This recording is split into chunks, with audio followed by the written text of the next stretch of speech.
नमो मारुती रामदासाभिरामा. जय जय रघुवीर समर्थ. आपल्या वर्गात सगळेजण आता जे आलेले आहेत, जॉईन झालेले आहेत, जे तरुण आहेत, अभ्यासू आहेत, जिज्ञासू आहेत, मुमुक्षू आहेत, अशा सगळ्यांचं या दासबोध चिंतनिका अभ्यास वर्गात स्वागत आहे. अतिशय छान संकल्पना घेऊन आपण हा अभ्यास वर्ग चालू करत आहोत आणि हा एकतर्फी अभ्यास वर्ग न असता आपल्या प्रत्येकाची इन्व्हॉल्वमेंट या अभ्यास वर्गात असणार आहेत. म्हणजे आपण प्रत्येक जण बोलू शकतो, काही शंका असतील तर विचारू शकतो, अशा पद्धतीने हा अभ्यास होणार आहे.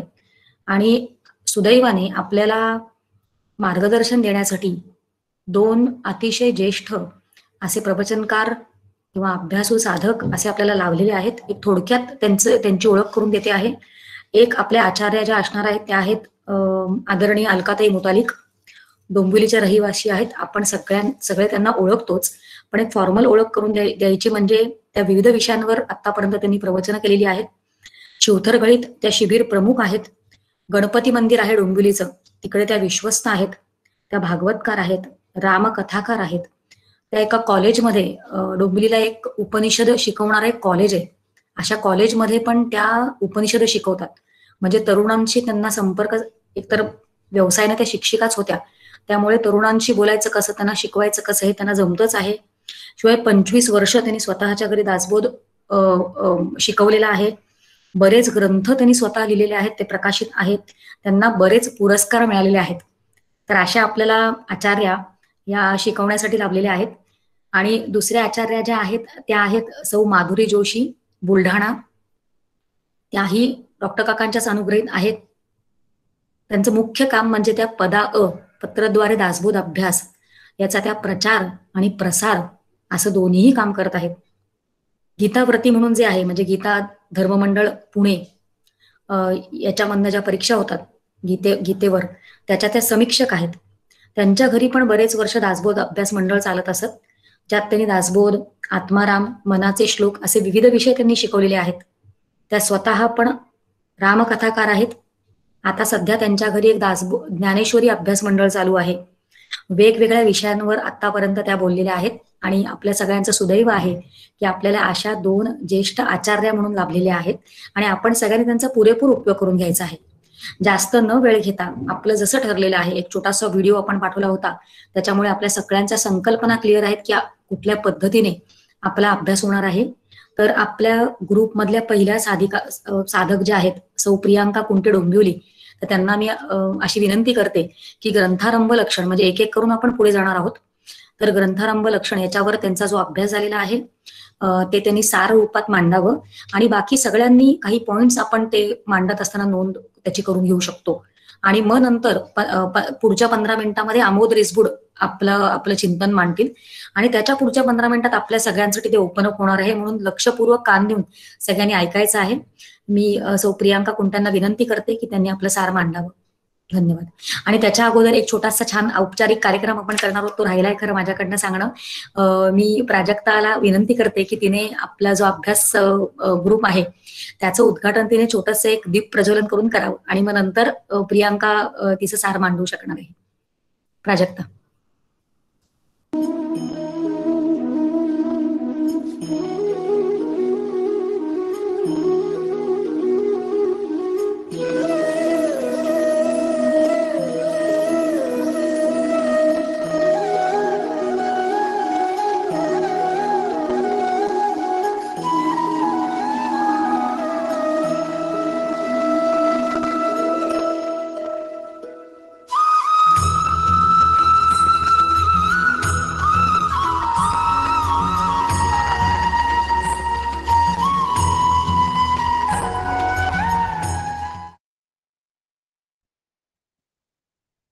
अतिशय छान मांगल्याचं वातावरण याच्यामुळे निर्माण झालेलं आहे.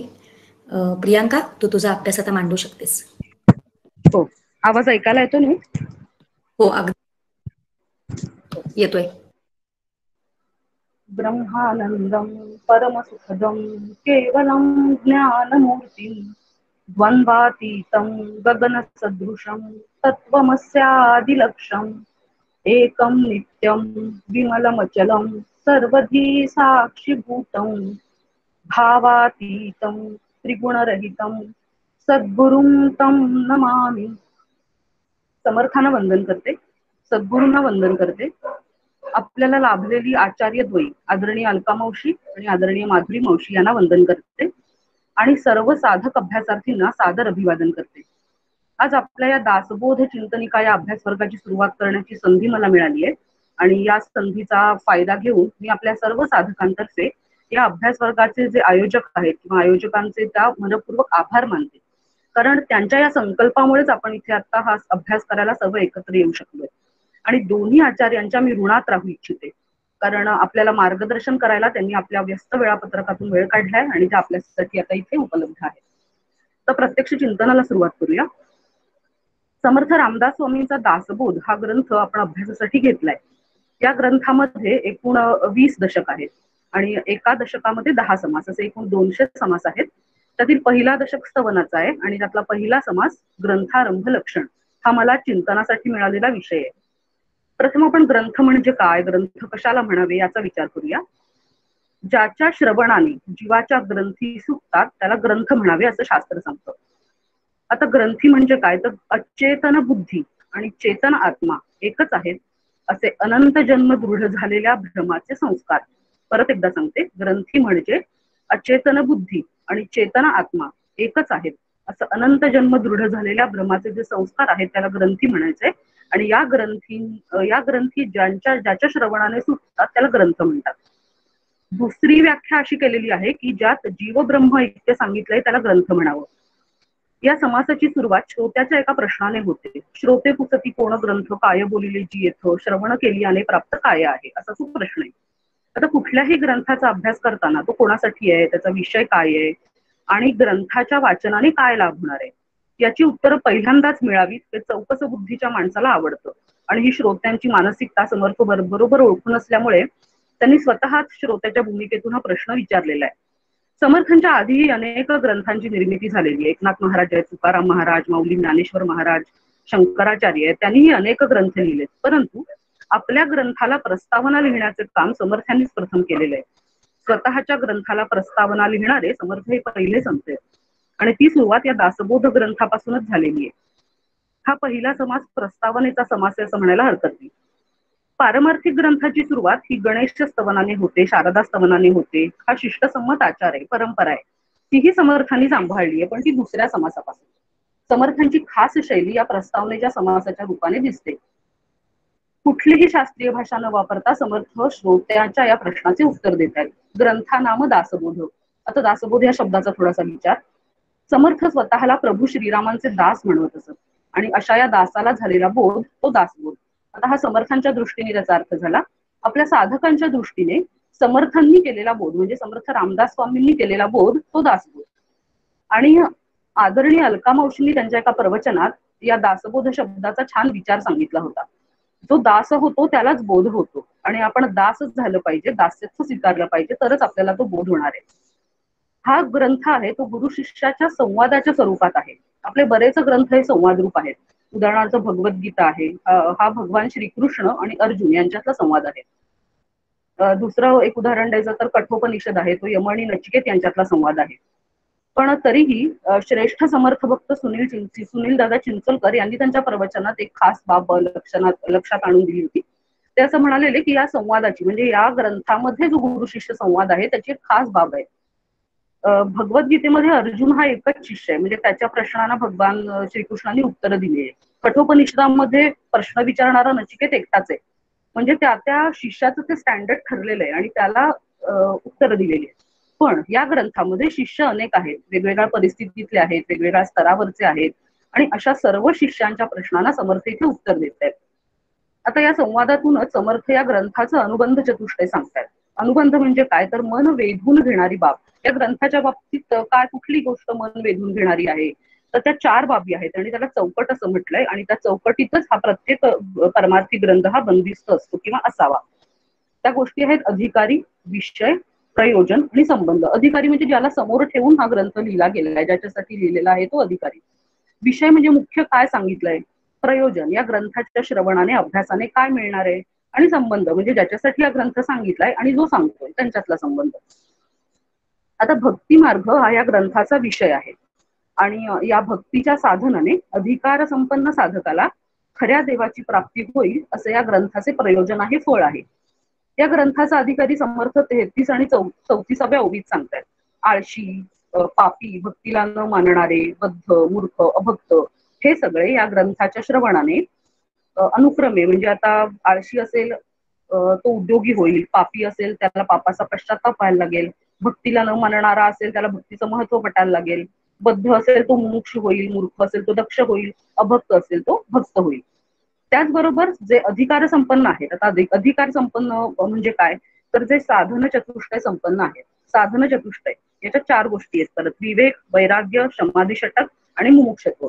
विवेक, वैराग्य, समाधी षटक मध्ये शम, दम, श्रद्धा, उपरम, तितिक्षा, समाधान या 6 बाबी आणि चौथं मुमुक्षत्व यांनी जो परिपूर्ण आहे त्याला अधिकार संपन्न म्हणावं, साधन चतुष्टय संपन्न म्हणावं. ते या ग्रंथाच्या श्रवणाने देवत्वाला पोचतील किंवा त्यांना खऱ्या देवाची प्राप्ती होईल असंही समर्थ 4थ्या ओवीत सांगतायत.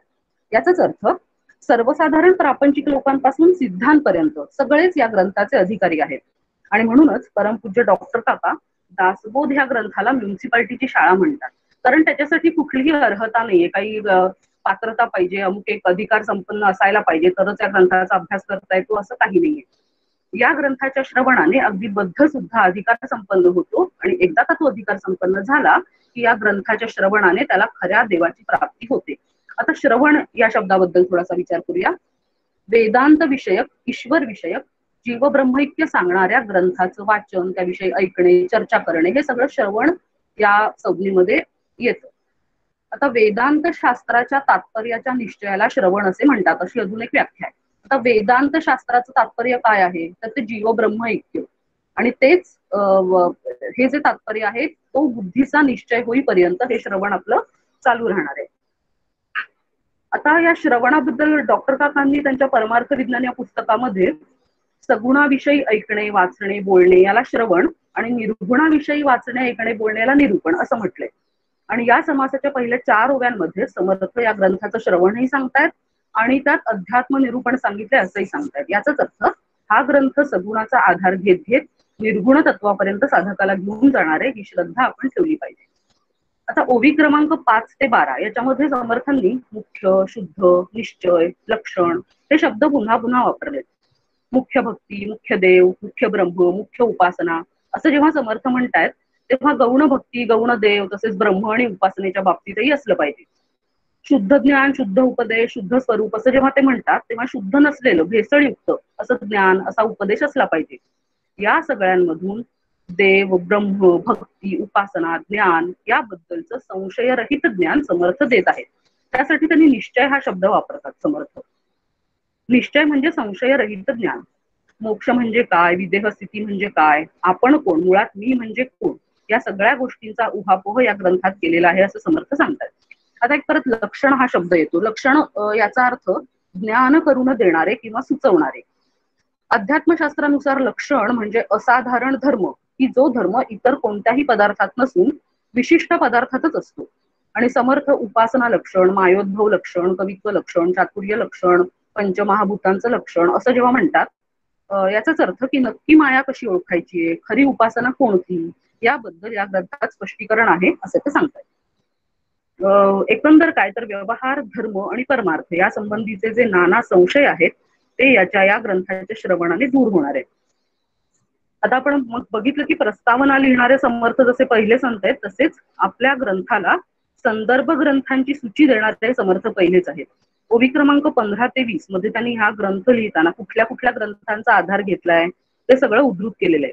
मी काहीतरी वेगळं सांगतोय याचा समर्थ दावा करत नाहीये. आपलं जे सर्वात प्राचीन वाङ्मय आहे, आपले वेद, त्यांच्या अंतिम येणारा जो ज्ञानपर भाग म्हणजे वेदांत किंवा उपनिषद, त्याला श्रुतिवाक्य असंही म्हणतात, या प्रमाण ग्रंथांचा आणि सगळ्यात महत्वाचं म्हणजे आत्मप्रचितीचा आधार या ग्रंथलेखनाला आहे. समर्थांनी टाकळीला साधन काळामध्ये ज्या ज्या ग्रंथांचा अभ्यास केला त्या सगळ्या ग्रंथांचा आधार या ग्रंथाच्या लेखनाला आहे. ती ग्रंथाची यादी जरी आपण बघितली नावं तरी आपल्या लक्षात येईल की समर्थांचे आपल्यावर केवढे मोठे उपकार आहेत. त्या सगळ्या ग्रंथांचं सार समर्थांनी आपल्या हातात दिलेलं आहे. समर्थांना प्रभू श्रीरामांनी प्रत्यक्ष दर्शन दिलेलं होतं, त्यांनी आत्मानुभव घेतलेला होता आणि त्यामुळेच त्यांचे सांगणे हे निश्चयाचे आहे, संशयरहित आहे. आता ओवी क्रमांक 17 आणि 22 मध्ये समर्थ असं म्हणतात की पूर्ण ग्रंथ अवलोकिल्याशिवाय त्याला नावं ठेवू नका, त्याचा अभ्यास केल्याशिवाय त्याला दूषण देऊ नका. त्या ग्रंथाला भगवत वाक्याचं प्रामाण्य आहे, त्यामुळे त्याचं सत्यत्व पडताळून बघण्यात काहीच अर्थ नाहीये. उगाच दुराभिमान बाळगून, आता कसला दुराभिमान, तर भाषेचा दुराभिमान बाळगून केवळ मराठीतला ग्रंथ असं म्हणून त्याचा मत्सर करू नका.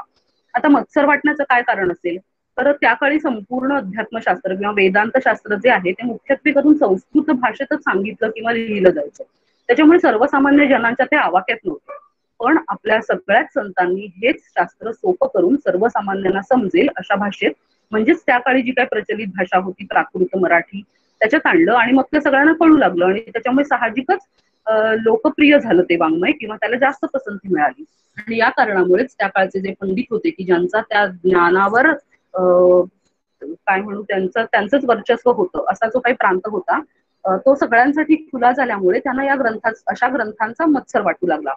समर्थांसमोर दोन मुख्य उदाहरणं होती. एक तर नाथ भागवत की ज्यात नाथांनी भागवत जे मूळ संस्कृतात आहे त्याच्या 11व्या स्कंदावर मराठीतून टीका लिहिली आहे. ते न आवडून त्यांचा मुलगा हरिपंडित ते काशीस निघून गेले होते. आणि दुसरं उदाहरण आहे तुकाराम महाराजांचं की त्यांना वेदांतावर मुळे लिहिण्याचाच काही हक्क नाही असं त्यावेळेच्या पंडितांचं मत होतं. त्याच्यामुळे त्यांच्या गाथ्याला इंद्रायणीमध्ये जलसमाधी दिली गेली. पुढे जाऊन आपल्या या ग्रंथाला देखील असा विरोध होऊ शकतो हे जाणून समर्थांनी इथे असा इशारा दिलेला आहे. दुराभिमान, मग त्यातून मत्सर, मग तिरस्कार, मग क्रोध अशी जी उत्तरंड लागते अवनती होत जाते आणि मग अशा कामक्रोधादी विकारांनी युक्त जो माणूस असतो त्याला या अमृततुल्य ग्रंथाचा यथार्थ लाभ होणार नाही, तसा पाहिजे तसा लाभ होऊ शकणार नाही, हे राहूचं उदाहरण देऊन समर्थांनी सांगितलं. आता या ग्रंथाच्या श्रवणाने काय काय प्राप्त होणार आहे हे समर्थ ओवी क्रमांक 28 ते 32 मध्ये सांगतायत. क्रिया पालटे तात्काळ, संशय दूर होणे, सायुज्य मुक्तीचा सोपा मार्ग सापडणे, विवेक, वैराग्य, चातुर्य अंगी बांधणे, हे जे सगळे काही होणारे फायदे आहेत ते एक प्रकारे बाय प्रॉडक्ट म्हणू आपण हवं तर. पण मुख्य प्राप्ती काही असेल तर ती ज्ञानप्राप्ती आहे. समर्थांनी इथे शीघ्र शब्द वापरलाय. नासे अज्ञान दुःख भ्रांती शीघ्रची येते ज्ञानप्राप्ती. आता अज्ञान दुःख आणि भ्रांती यांचा निराश या ग्रंथाच्या श्रवणाने होतो. आणि हे झालं म्हणजे काय की अज्ञान निवृत्त झालं की ज्ञान तिथे आहेच. त्यामुळे या साधनांनी अज्ञानाचं निवारण करायचं आहे. त्यामुळे अज्ञानाची निवृत्ती, देहबुद्धीमुळे होणाऱ्या दुःखाची निवृत्ती आणि मग कर्मानंदाची प्राप्ती हे या ग्रंथाचं प्रयोजन आहे. त्या ग्रंथात सांगितलेल्या गोष्टींवर आपण श्रद्धा ठेवून या ग्रंथाचं जर श्रवण केलं तर मिळणारं फळ मोक्ष हे आहे. तसेच जो ज्या भावनेने किंवा हेतूने त्या ग्रंथाचा अभ्यास करेल, वाचेल, त्याला ते प्राप्त होईल. त्यामुळे आपण पूर्ण भाव ठेवून या ग्रंथाचं श्रवण करूया, किंबहुना समर्थच आपल्याकडून ते करून घेतील आणि या परमानंदाची प्राप्ती आपल्या सगळ्यांना होऊ दे अशी सद्गुरू चरणी आणि समर्थांच्या चरणी प्रार्थना करते आणि थांबते. जय जय रघुवीर समर्थ. प्रियांका, अगं खूपच छान झालं. म्हणजे एकतर सूत्रबद्ध होतं कारण तू वेळेत चालू करून वेळेत संपवलंयस, अतिशय अभ्यासपूर्ण होतं आणि तू एकसारख्या ओव्या छान क्लब केल्यास, त्याच्यामुळे एक असा इगल्स व्ह्यू मिळत गेला ओव्हरऑल पूर्ण समासाचा. अतिशय छान सुरुवात झालेली आहे तुझ्या अभ्यासपूर्ण विवेचनामुळे. मी पुढे आमोदला आमोदला विनंती करते की त्यांनी त्याचं सार मांडावं आणि बाकीच्यांनी उगाच घाबरून जायचं अडलेलं नाहीये की पहिलंच इतकं सुंदर झालं म्हणजे आपल्याला कसं जमणार आहे. आपलं सुंदर होणारच आहे. त्याचं कारण आहे की आपल्याकडे रेफरन्स ग्रंथ इतके आहेत. आपल्याला आपल्या बुद्धीने बोलायचंच नाहीये. आपल्याला हे सगळे संतांचं सांगणं आहे ते घेऊनच आपल्याला बोलायचंय. तर आमोद काय कसं मांडतोय ते आपण बघूया. जय जय रघुवीर समर्थ. सद्गुरुनाथ महाराज की जय. मला वाटतं माझा आवाज आणि स्क्रीन दोन्ही दिसतंय बरोबर? होय होय. अमोदच्या स्क्रीनला सगळ्यांनी पिन करून घ्या.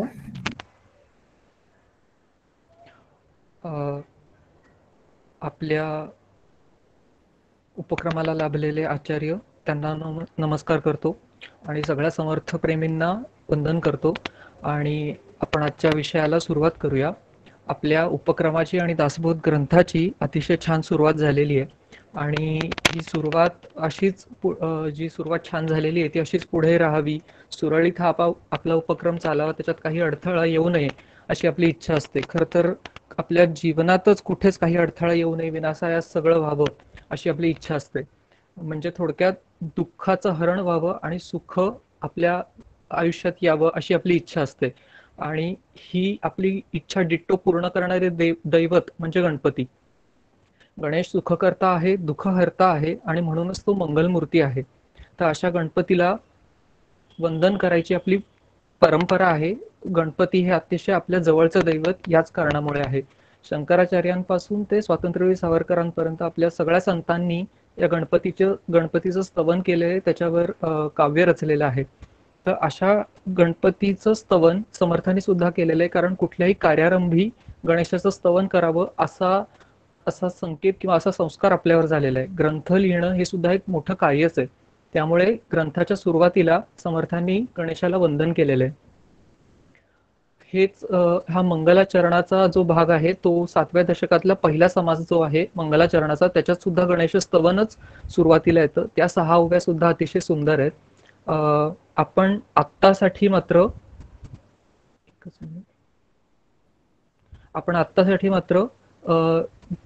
दुसऱ्या आपण आत्तासाठी मात्र फक्त पहिल्या दशकातला दुसरा समास पाहणार आहोत, गणेश स्तवन. स्तवन हा शब्द ऐकला की दासबोधातली एक ओवी अतिशय प्रकर्षाने आठवते. ती म्हणजे सगळ्यात शेवटच्या समासातली ओवी आहे की स्तवनाचे काय प्रयोजन, येथे प्रत्ययाचं कारण. समर्थांनी स्वतःच्या ग्रंथाबद्दल लिहिलेले की स्तुतीचं काय कारण आहे, इथे प्रत्यय आला पाहिजे. समर्थ अतिशय प्रत्ययवादी होते की नुसतं ऐकू नको किंवा शाब्दिक नको, तर ते अनुभवाच्या कसोटीवर उतरलं पाहिजे. म्हणजे स्तवन करायला हरकत नाहीये, पण नुसतं किंवा केवळ स्तवनच केलं आणि प्रत्यय नाही आला तर ह्याला अर्थ नाही. देव आणि उपासक ह्याच्यात जर कायमच द्वैत राहिलं तर हे त्या उपासकासाठी भूषणावह नाहीये, त्याचा क्रमविकास झालाच पाहिजे. त्यामुळे हे स्तवन करता करता काही एक प्रत्यय घेता येतोय का ते आपण पाहू. जसं म्हटलं, समर्थांनी सगळ्याच संतांनी गणपतीवर अनेक कवनं केलेली आहेत. समर्थांनी सुद्धा अनेक पदं रचली आहेत. त्याच्यातलं एक पद, त्याच्यात समर्थ म्हणतात की आरंभी वंदिन विघ्न विनायका मुख्य एकदेव कळावया. म्हणजे आरंभी गणपतीला वंदन होतं, आपणही करतो, पण ते त्याच्यात हेतू काय आहे. समर्थ म्हणतात मुख्य एकदेव कळावया. आता मुख्य एकदेव म्हणजे देव पण अनेक आहेत का, तर ह्याचं सरळ उत्तर दासबोधातच मिळतं. चत्वार देव नावाचा आपल्याकडे एक समाज समर्थांनी दिलेला आहे की त्याच्यात देवाचे 4 स्तर सांगितलेत आणि तो यथावकाश आपण पाहू. पण मुख्य एक देव म्हणजे त्या समासाचं सार असं निघतं की मुख्य देव म्हणजे ब्रह्म, म्हणजे ब्रह्म किंवा मोक्ष किंवा परमार्थाचा जो उद्देश आहे तो कळण्यासाठी मी गणपतीला वंदन करतोय, असं समर्थांचं स्पष्ट इथे समर्थ सांगतात. तर मुख्य एक देव म्हटलं की तो निर्गुणच देव आहे. आता हे मंगल होताना मंगलाचरण 3 तऱ्हेने करता येतं. सगुणाला नमस्कार करून, निर्गुणाला नमस्कार करून आणि तिसरं म्हणजे आशीर्वाद घेऊन. आता ह्या पहिल्याच ओवीत समर्थांनी हे तिन्ही कसं साधलंय ते आपण बघू. ओम या शब्दाने शब्द ब्रह्म दर्शवले. ब्रह्म तर निर्गुण आहे, पण त्यातल्या त्यात त्याला शब्दाने दाखवायचं असेल तर ओम या एका अक्षराने दाखवता येतं. आपण ओम जर उभा लिहिला तर तो उजव्या सोंड्याच्या गणपतीसारखा दिसतो. त्यामुळे ह्याच्यात गणपतीचंच जे मंगलाचरण आहे त्याच्यात ह्या ओवीशी आपल्याला ज्ञानेश्वरीतल्या पहिल्या ओवीशी ओम नमोजी आद्याशी साधर्म्य वाटू शकतं. दुसरं आहे की बोधरूपा या शब्दाने समर्थ सुचवतात की बोध म्हणजे ज्ञान, ज्ञान हेच रूप, ज्ञानरूप आत्मा. म्हणजे इथे सुद्धा समर्थांनी निर्गुण तत्वाला वंदन केलेलं आहे. इथे सगुण गणपतीला वंदन केलं आहे गणनायका म्हणून. आणि सर्वसिद्धी फळदायका म्हणजे आशीर्वाद मागितला आहे की सर्व सिद्धीचं फळ द्यावं. म्हणजे तिन्ही तऱ्हेचं शास्त्रसंमत वंदन समर्थांनी इथे केलेलं आहे. आता हा जो गणपती आहे तो कसा आहे, आपण त्याला वंदन करण्यामागचं कारण असं आहे की तो विघ्न विनाशक आहे, आपल्या कार्यातली अडथळे नाहीसे करतो. त्याला समर्थ 5व्या ओवीत विघ्नहर म्हणतात आणि विघ्न नासून गेल्यामुळे तो मंगलकारक आहे. आता तो मंगलकारक का आहे, तर गणपतीचं आपण चरित्र पाहिलं तर गणपती हा अपराजित राहिलेला आहे. कधीही गणपती कुठल्या देवाला शरण गेलाय म्हणजे सगळे देव मिळून विष्णूला शरण गेले, सगळे देव मिळून शंकराला शरण गेले असं आहे, पण त्याच्यात कधी गणपती कुठल्या देवाला शरण गेलाय असं नाहीये. तो गणाधीश आहे म्हणजे सेनापती आहे, तो युद्ध निपुण आहे, त्याने प्रत्येक वेळी युद्धात पुढाकार घेऊन युद्ध तो जिंकलेला आहे. तसंच तो आपला हेतू म्हणजे आपलं कन्सर्न नसताना सुद्धा जे म्हणतो तसं इतरांच्या मदतीला धावून गेलेलं संकटमोचक आहे.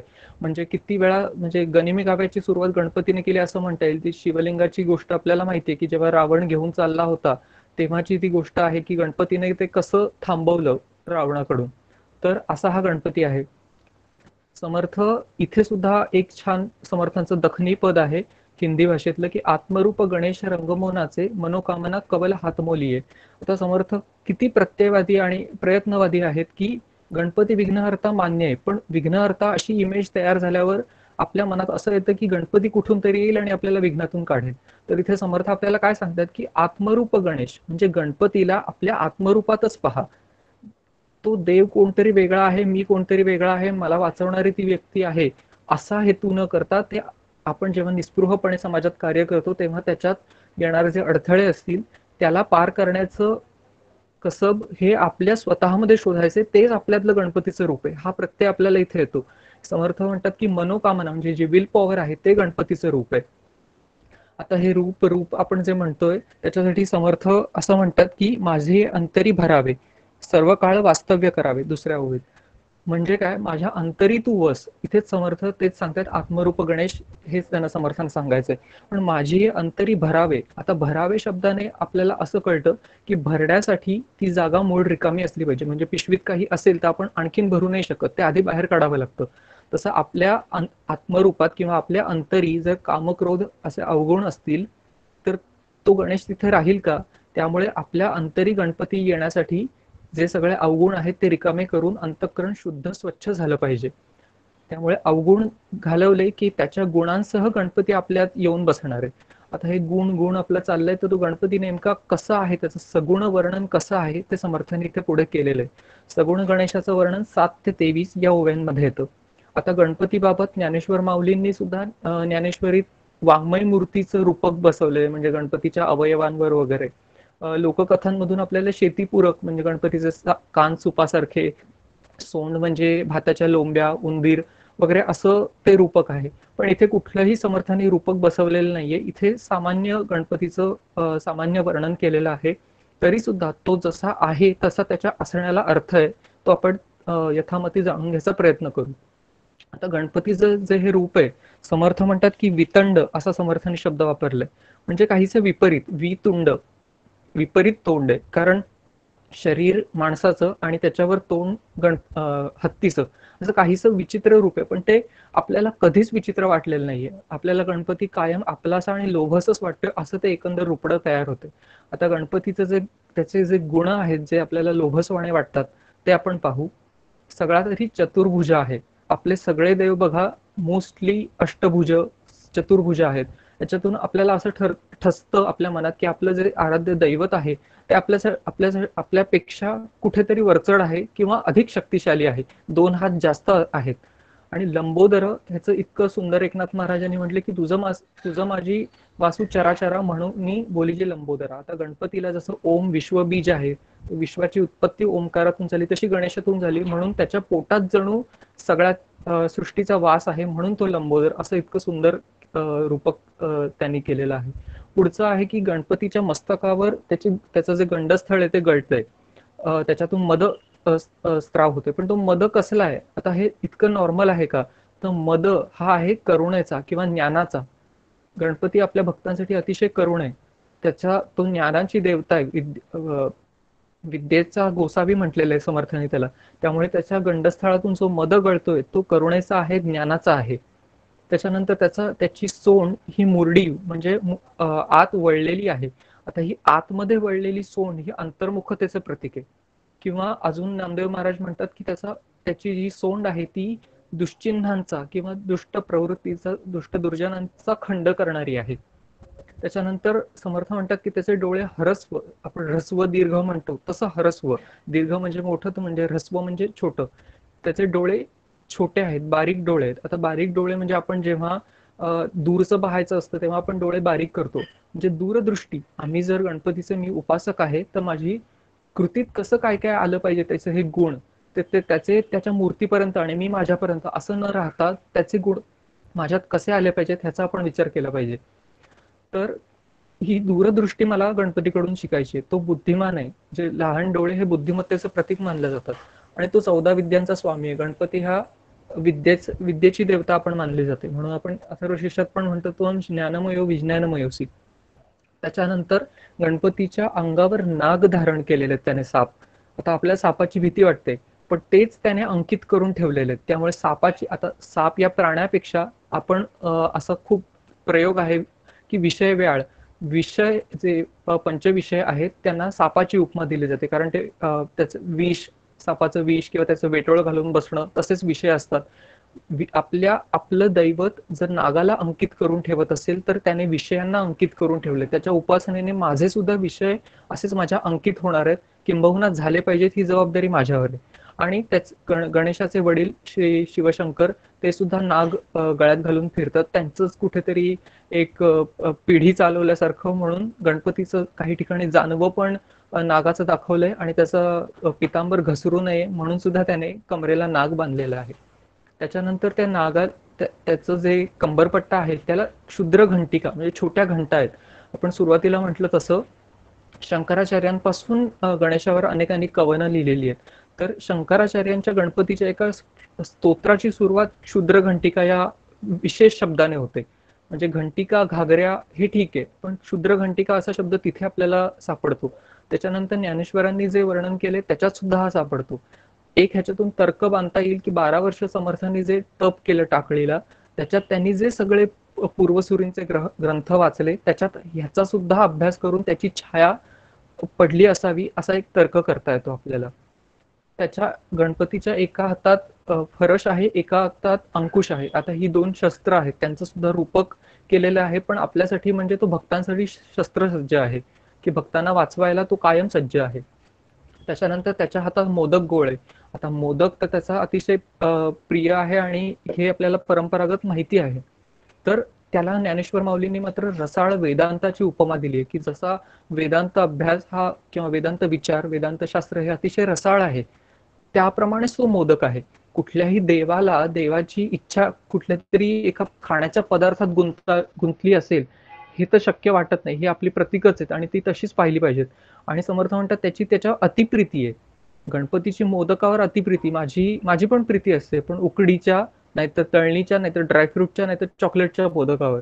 पण जर मी गणपतीचा उपासक असेल तर त्याची जर रसाळ वेदांत रूपी मोदकावर प्रीती आहे तर माझी पण तशीच असली पाहिजे. त्याच मोदकावर माझी पण प्रीती असली पाहिजे. त्याच्यानंतर हा गणपती नुसताच विघ्न विनाशक आहे, कायम तलवार उपसून आहे तर असंही नाही. तो नटनाट्य कळा असं समर्थांनी म्हटलेलं आहे. म्हणजे तो जितका रणात आपलं कौशल्य दाखवतो तितकाच तो रसिकही आहे. म्हणजे त्याला विद्येत रस आहे, त्याला कलाशास्त्र नृत्यातही रस आहे. आता पुढचं त्याचं लक्षण दिलं आहे की तो सदा आनंदी डुल्लत. जे वर म्हटलं आपण क्षुद्र घंटिका, तर या घंटा वाचतायत असं समर्थांनी पण वर्णन केलेलं आहे. तर घंटा का वाचतात? कारण तो एका जागी स्थिर नाही, तो सतत हलतोय, नृत्य करतोय. आपण नाचतो कधी? एकतर आपण असं म्हणतो की आनंद झाला की नाचायला लागतो किंवा कोणाच्या तरी तालावर नाचतो. आता गणपती हा आपण जसं म्हटलं बोधरूप आहे, ज्ञानरूप आहे. त्या ज्ञानाचा एक आनंद असतो. तर ज्ञानाच्या आनंदात हा गणपती नाचतोय. आणि दुसरं म्हणजे हा गणपती विश्वचालक आहे. हा आपल्याला चालवतो. जसं कठपुतळीच्या बाहुल्यांना तो हँडल करणारा नाचवतो, तसं आपल्याला कुठेतरी हा गणपती नाचवतोय. आणि त्याच्याच बीटशी आपण मॅच झालं तर आनंदच आनंद आहे, कारण तो आनंदात नाचतोय. पण आपण ऑफ बीट गेलो तर मात्र आपल्याला दुःख आहे. त्यामुळे गणपतीचं जे नृत्य आहे तर चांगदेव महाराज म्हणतात प्रबोधे नाचतू. म्हणजे अतिशय संतांचे शब्द कसे असतात की त्याचं नाचण्याचं कारण म्हणजे त्याला डान्स आवडतो असं नाहीये, तो त्या आनंदात आत्मानंदात रत आहे त्यामुळे तो नाचतो. आता ह्याच्याही पेक्षा अधिक वर्णन समर्थांनी इथे केलेलं आहे की त्याचे दात कसे आहेत किंवा त्याच्यावर कुठले अलंकार घातलेले आहेत. आता हे सगळं इतकं तपशीलवार वर्णन करण्याचं कारण काय आहे? कारण शेवटी आपण असं म्हणतो की सगुण हे निर्गुण आपल्या कक्षेत येत नाही. आपल्या अनुभवाच्या कक्षेत निर्गुण यावं म्हणून सगुण ही सोय आहे. तरीही तिचं इतकं डिटेल्ड इतकं तपशीलवार वर्णन करण्याचं कारण काय? तर सगुण हे स्थूल आहे मान्य, निर्गुण हे सूक्ष्म आहे हेही मान्य, पण सगुणाकडून निर्गुणाकडे स्थूलाकडून सूक्ष्माकडे जाताना काहीतरी आपल्याला साधन असलं पाहिजे. त्यामुळे इतकं डिटेल वर्णन करण्याचं कारण असं की मी जर गणेशाचा उपासक असेल तर त्याची मानसपूजा मी निश्चित करेन. आता मानसपूजेत सगळं स्थूल बाजूला जातं, फक्त आपलं मन आणि आपण असे म्हणजे आपलं जीव आणि मन हे दोन्हीच तिथे शिल्लक असतात. म्हणजे आपण किती सूक्ष्म झालो. आणि हा एक पूल झाला, कारण आपण बरेच सूक्ष्म झालो स्थूलापेक्षा. आणि त्या सूक्ष्मातून निर्गुणाकडे जायचे, कारण निर्गुण तर अतिशय सूक्ष्म आहे. किंबहुना त्याला स्थूल सूक्ष्म असे काही भेदच नाही लागू शकत, ते सापेक्ष आहे स्थूलाच्या. पण त्याच्यात सूक्ष्मतेला समजण्यासाठी आपलं मन आपल्या कक्षेत सूक्ष्म करावं लागतं. ते मानसपूजे थ्रू होणार आहे. त्यामुळे इतकं डिटेल, जेव्हा इतकं सुंदर गणेशाचं वर्णन केलं, आपण नुसतं वाचतोय तरी आपल्या डोळ्यासमोर आपल्या आपल्या अनुभवानुसार एक गणेश समर्थांचा साकार झालेला आहे की तो कसा कसा आहे. तर हे त्याचा फायदा आहे या सगुण वर्णनाचा, की मानस पूजेसाठी एक आपली आकृती सिद्ध व्हावी आणि त्याच्यातच रममाण झालं की मन अतिशय सूक्ष्म होणार आहे. अशा ह्या गणपतीला समर्थ साष्टांग दंडवत करतात. आणि जेव्हा आपण उपासना करतो तेव्हा काहीतरी आपल्याला अपेक्षा असते, आणि याबाबत म्हणजे फलश्रुती त्याच्याबाबत 26 ते 29 या ओव्यांमधून समर्थ आपल्याला सांगतात. आता फलश्रुतीचं पण जसं आपल्याला आहे की कोणतरी येईल आणि मला फळ देईल अशी आपली पुष्कळ अपेक्षा असते, समर्थांचं हे एक पद किंवा श्लोक अतिशय सुंदर आहे की गजमुख सुखदाता मानसी आठवावा, मग विमळमतीचा योग पुढे करावा. म्हणजे कुठचंही कार्य मी सुरू करताना ते कार्य म्हणजे गणपतीला वंदन केलं की त्याने दिलं मला फळ, अशातलं नाहीये. तर कुठल्याही कार्याचा आरंभ करताना गजमुख सुखदाता जर मी मानसी आठवला तर माझी त्यामुळे बुद्धी शुद्ध होणार आहे, आणि मी बुद्धी शुद्ध आणि स्वच्छ झाली की माझ्या हातून आपोआपच काम चांगलंच घडणार आहे. त्यामुळे पुन्हा एकदा या फलश्रुतीची जबाबदारी माझ्यावरच पडते. हा क्रमविकास माझा मलाच साधून घ्यायचा आहे की गणेशाचं रूप माझ्यातच पाहायचंय. जर गणेश शुद्ध मती आहे तर माझी पण मती मी शुद्ध केली तर मला कामात निश्चित यश मिळणार आहे. आणि मग अशी जबाबदारी आपण पार पाडल्यावर समर्थ फलश्रुती सांगतात की आपल्या बुद्धीत प्रकाश पडेल किंवा जे हीण असतील ते दक्ष प्रवीण होतील. आता जी आपण सगळ्यात सुरुवातीला प्रत्ययाच्या अनुषंगाने आपण सुरुवात केली होती, आपण शेवटही तसाच करू की इथे जी ओवी आहे आपण हे सगळं गणेशाचं स्तवन केलं ते कशासाठी, म्हणजे 3 तासाचा पेपर चांगला जावा म्हणून, 15 मिनिटाचं चिंतन चांगलं जावं म्हणून मी गणपतीचं स्मरण केलंय.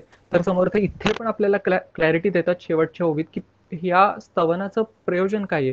समर्थ म्हणतात वांछा धरुनी चित्ती परमार्थाची. मी हे जे स्तवन केलंय ते कशासाठी, परम अर्थासाठी.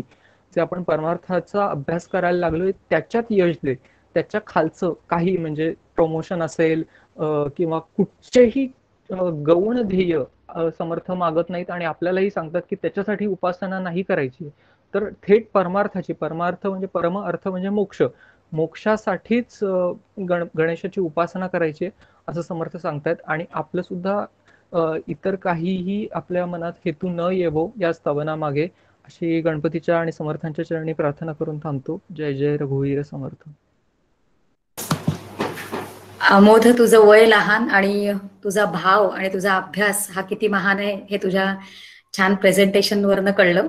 एकतर तू तरुण असल्यामुळे प्रेझेंटेशनचा आधार घेतल्यामुळे टेक्नॉलॉजीचा वापर केलास आणि आम्हाला एक पूर्ण व्ह्यू असा तू छान दिलास. आणि अजून एक छान गोष्ट केलीस की या समासामधल्या ओव्या ज्या होत्या त्या तू इतर संतांच्या वाङ्मयाचा आधार घेऊन किंवा समर्थांच्याच इतर अभंगांचा किंवा ओव्यांचा आधार घेऊन त्याला जे मॅप करत गेलास त्याच्यामुळे एक सर्वांगीण अभ्यास होतो. हा आपल्याला सगळ्यांनाच शिकण्यासारखा एक गोष्ट आहे. आणि ते आपल्याला डॉक्टर काकांच्या प्रवचनामधनं, मंदाताईंच्या प्रवचनामधनं हे रेफरन्सेस मिळत जातात. तर अशा पद्धतीने प्रत्येकालाच जेव्हा आपण आपलं वाचन आणि श्रवण वाढवू तर आपल्याला ते दिसत राहतं, आपल्या लक्षात ते येत राहतं. आमोद, तू गंडस्थल वगैरे इतकं सुंदर मांडलंस, म्हणजे नवीन शिकण्यासारखंच होतं. इव्हन सोंड हे अंतर्मुख असं तू म्हटलास तेही खूप छान होतं. नृत्य असा तू विषय जेव्हा म्हटलास तेव्हा मला पटकन मंदाताईंचं एक आठवलं की रस्त्यावर हल्ली कॉलेजची मुलं जी नाचतात ती पण बेधुंद होऊनच नृत्य करतात ना रस्त्यावर, त्यांना पण भान नसतं. आणि मीराबाई असे वगैरे संत जे असतात ते पण भगवंतासमोर नृत्य करतात आणि त्यांचं पण भान हरपलेलं असतं. तर असा प्रत्येकाला प्रश्न पडू शकतो की हे रस्त्यावरचं नाचणारी मुलं कॉलेजमधली बेधुंद होऊन आणि संतांचं भगवंतासमोरचं नृत्य, कारण त्यांचं पण भान हरपलेलं असतं. भान दोन्हीकडे गेलेलं आहे. मग याच्यामध्ये काही फरक आहे का? तर मंदाताईने इतकं सुंदर सांगितलं होतं की संतांचं आधी भान हरपतं आणि मग नृत्य असतं, आणि रस्त्यावरची मुलं आधी ते नाचतात आणि नाचून नाचून हैराण झाल्यानंतर त्यांचं भान हरपतं. तसे बारकावे असतात जे आपल्याला अभ्यास करायला लागल्यानंतर कळायला लागतात. खूपच छान झालं चिंतन. आता हे पुढचे एक 10-15 मिनिटं आपण काय करूया की आपण सगळ्यांच्या विचार, काही प्रश्न असतील किंवा त्यांना काहीतरी अजून एक छान मुद्दा, कारण एकंदर या दोन प्रेझेंटेशन वरनं कळलं की आपल्याला जर वाव दिला अभ्यास करायचा तर किती छान अभ्यास आपला सगळ्यांचा होऊ शकतो. आणि आपण खरंच कृतज्ञ असलं पाहिजे संतांना, आपल्या या 2 आचार्यांना की आपल्याला असा प्लॅटफॉर्म त्यांनी मिळवून दिलेला आहे की तिकडे आपण अभ्यास करू शकतो. एक पुढच्या 10 मिनिटांसाठी आपण सगळ्यांसाठी ओपन ठेवूया. एखादा काहीतरी मुद्दा यांच्या दोघांकडनं राहिला असेल वेगळंच काहीतरी एखादं सुचलं असेल, ते छान मुद्दा असेल तर अगदी कृपया करून हात वर करावा आणि बोलावं नक्की.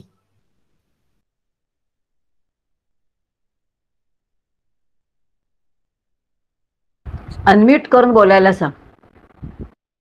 हो हो, आता हे काय नाही, या ग्रुपमध्ये तरुण लोक आहेत. हे आहेत सगळे स्मार्ट. हात वरती करण्यापेक्षा अनम्यूट करून बोला असं. हा हा, म्हणजे हात वर का करायला सांगितलं की जर का जास्त लोक असतील तर ते 1 2 3 4 नंबर असे मिळत जातात. अनम्यूट करून बोला. एखादा काही प्रश्न असेल, स्वतः हा अभ्यास करताना पडला असेल की असं का विशेषण वापरलंय किंवा काही असा प्रश्न असेल.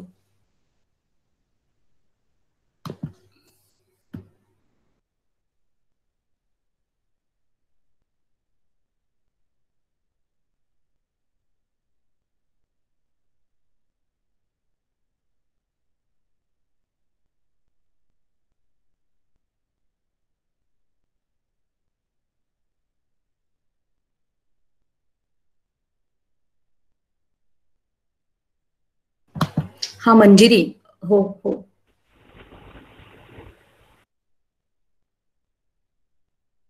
मंजिरी तू अनम्यूट करायला हवंयस. तू म्यूट दिसतेस. तुझा व्हिडिओ ऑन आहे, फक्त अनम्यूट कर. हा, तर येतोय आवाज? हो, अगदी छान येतोय. हा, आता इथे जो आपला दुसरा समास आहे त्याच्यामध्ये पण सगुण रूप आणि निर्गुण रूप या 2 गोष्टी सांगण्यात आलेल्या आहेत. त्याचं विवेचन पण आता अमोदांनी खूप छान पद्धतीने केलंय. पण मला अजून थोडंसं याच्याविषयी काही जर संदर्भ म्हणा किंवा एखादं आपल्या रोजच्या जीवनातलं एखादं हे सांगून जर सांगता आलं तर मला समजून घ्यायला जास्त आवडेल. आपल्या आचार्य उत्तर देणार आहात का? नंतर देतो ना एकदम. चालेल, म्हणजे पहिला तुम्ही नोट करून ठेवा, पहिला प्रश्न कुठला आलाय तो. सगुण आणि निर्गुण रूपाचं वर्णन.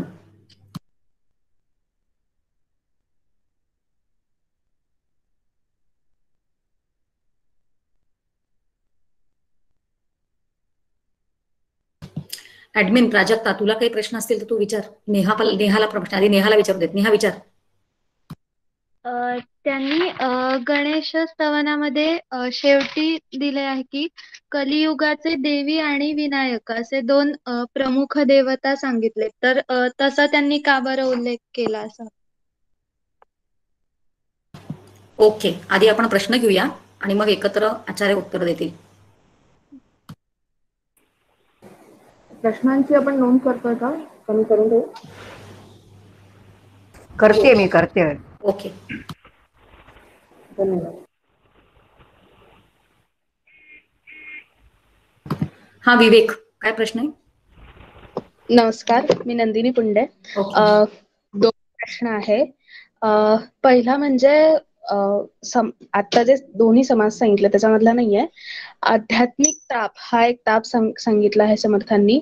तर प्रश्न असा आहे की तो आध्यात्मिक ताप आहे, पण तरी आध्यात्मिक निरूपण, आध्यात्मिक विषयावर चर्चा, मग तो जर ताप आहे तर मग आध्यात्मिक विषयावर चर्चा असं का म्हणतात? आणि दुसरा प्रश्न असा आहे की आपण जर अनुग्रहित आहोत, म्हणजे सद्गुरू आहेत आपल्याकडे, तर मग आपल्याला मार्ग दाखवणारे किंवा सगळं सांगणारे तेच आहेत, मग आपण शास्त्र कशाला शिकावं? धन्यवाद.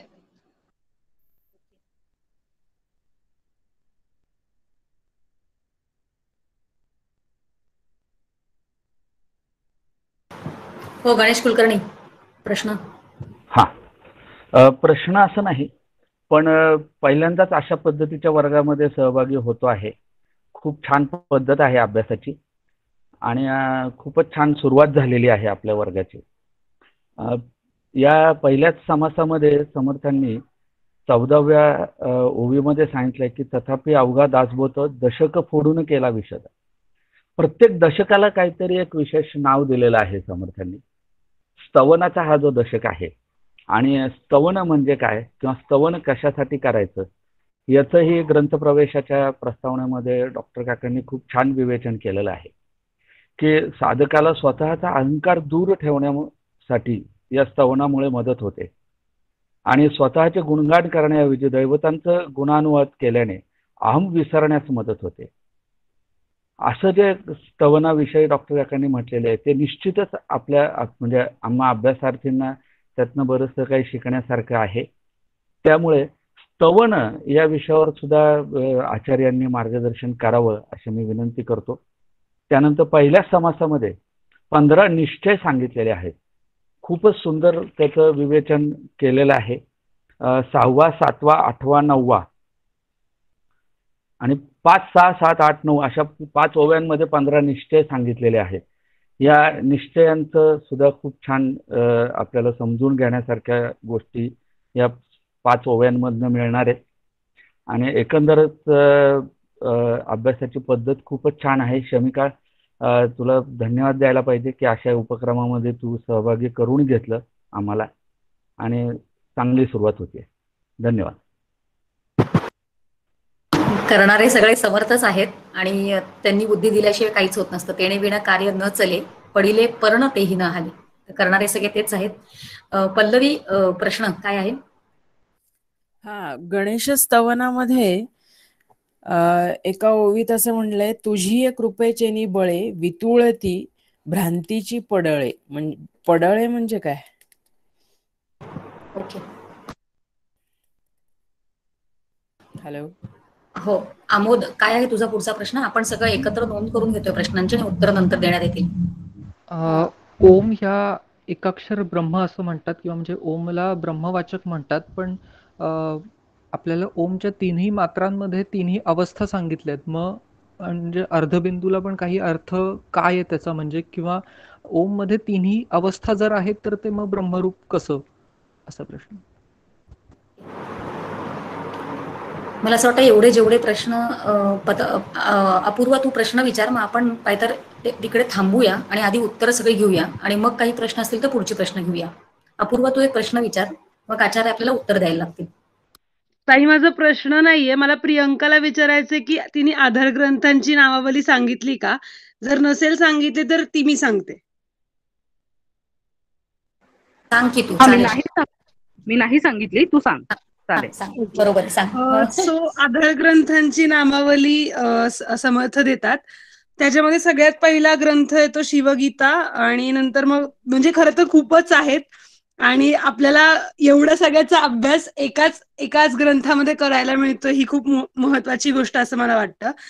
तर आधार ग्रंथ आहेत शिवगीता, रामगीता, गुरुगीता, गर्भगीता, उत्तर गीता, अवधूत गीता, वेद आणि वेदांत किंवा शारीर भाष्य, भगवद्गीता, ब्रह्मगीता, हंसगीता, पांडव गीता, गणेश गीता, यमगीता, उपनिषदे आणि भागवत. या इतक्या साऱ्या ग्रंथांचा आधार घेऊन दासबोध लिहिला गेला आहे. थँक्यू. अपूर्वा, तुझं खूप कौतुक. अपूर्वाबद्दल मी सांगते की अपूर्वा आमची युवा शिबिरांची विद्यार्थिनी आहे आणि युवा शिबिर झाल्यानंतर अपूर्वा शिबिरानंतर पण व्हॉट्सअप ग्रुपमध्ये स्वतः अभ्यासपूर्ण समास वाचायची आणि स्वतःचं चिंतन म्हणजे तिचे नोट्स ती आम्हाला सगळ्यांना शेअर करायची. म्हणून एवढी लहान असून पण तिचा कल अभ्यासासाठी दिसला, म्हणून तिचं कौतुक. आपण प्रश्नांची उत्तर घेऊ शकतो. आचार्य,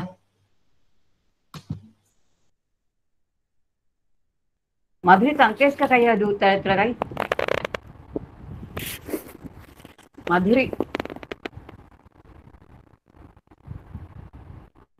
माधुरी ताईंनाच विचार, शमिका जरा सांगते. हा, माधुरी मावशी, तुला हे तुझा व्हिडिओ दिसतो आहे. आवाज येतोय का? हो, अगदी येतोय. हा. जय जय रघुवीर समर्थ. सर्वप्रथम या सगळ्या दासबोध चिंतनिकामध्ये सामील झालेल्या सगळ्या अभ्यासकांचं खूप खूप कौतुक आहे, त्यांचं खूप अभिनंदन आहे.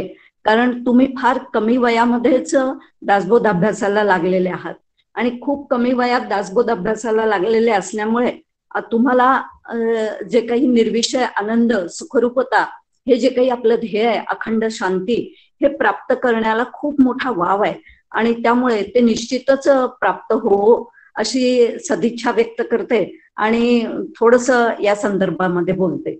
तर असं आहे, सगळ्यात मुख्य म्हणजे आपण समर्थ संप्रदायाची जी प्रस्थानत्रयी आहे त्या प्रस्थानत्रयीला आपण अभ्यासाला सुरुवात केलेली आहे. समर्थांची प्रस्थानत्रयी तुम्हा आम्हाला सगळ्यांना माहिती आहे आणि ती म्हणजे श्रीमद दासबोध, मनाचे श्लोक आणि आत्माराम. प्रस्थानत्रयी म्हणजे नेमकं काय याचा थोडासा विचार करूया. कारण आपण दासबोधाला सुरुवात केली आहे, तर समर्थांची समर्थ सांप्रदायिक प्रस्थानत्रयी काय आहे आणि त्या प्रस्थानत्रयीच्या दृष्टिकोनातून आपल्याला नेमकं कुठे जायचंय, आपल्याला काय करायचंय, आपलं ध्येय काय आहे, आपण हा सगळा अभ्यास कशासाठी करतो आहे. तर हा सगळा विचार जो काही आहे, हा सगळा विचार करूनच प्रस्थान करणे म्हणजे निघणे. आपण प्रवासाला निघतो आणि प्रवासाला निघताना आपण व्यवहारामध्ये सुद्धा 3 गोष्टी, प्रवास आपला सुखकर व्हावा आणि ध्येयापर्यंत आपण पोचावं, याच्यासाठी आपण 3 गोष्टी आपल्याजवळ सांभाळतो आणि त्या आपल्याजवळ असल्या तर आपला प्रवास सुखकर होतो. सगळ्यात महत्वाचं म्हणजे आपले कपडे लत्ते, अंथरूण पांघरूण, ही पहिली गोष्ट. दुसरं खाण्याचे पदार्थ, ही दुसरी गोष्ट.